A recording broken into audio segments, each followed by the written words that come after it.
Canadian couple that had been in Hong Kong for just over 7 years. He had a business and she had a dependent visa,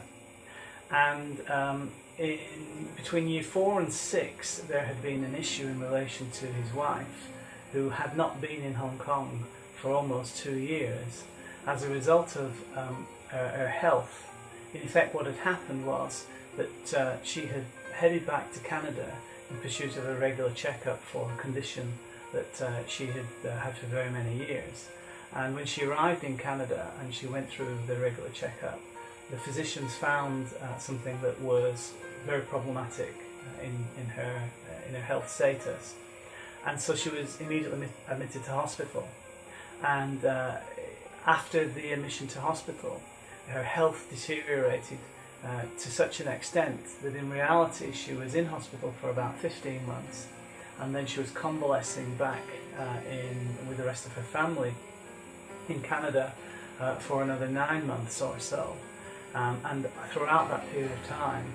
she had not been able to return back to Hong Kong to be with her husband. And so when the time came to make an application for permanent residence subsequently, whilst the wife had been able to recover and did make the return back to Hong Kong,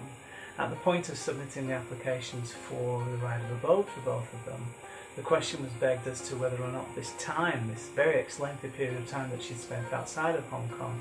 would actually compromise her continuity of ordinary residence for the purposes of the right of abode.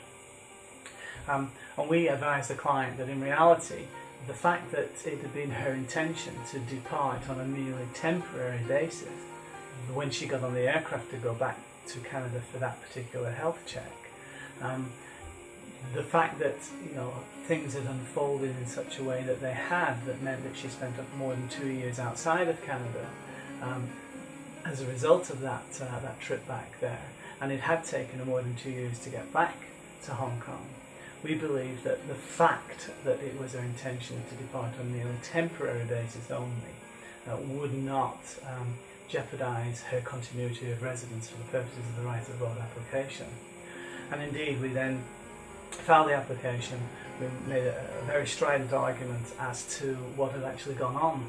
in the course of these 2 years, submitted a lot of information, documentation and support to show that she'd arrived, she'd gone into hospital, that there'd been surgery, that there'd been complications from surgery, that there'd been a significant period of convalescence, that she had been unable to travel back to Hong Kong over the course of that intervening period, and that her husband had obviously been back in Canada with her as often as he possibly could, notwithstanding the fact that he did have a business to run back in Hong Kong. And the outcome of this situation was that both of our clients were able to secure permanent identity card, notwithstanding the fact that there had been this 2-year lengthy period of absence outside of Hong Kong because of her ill health.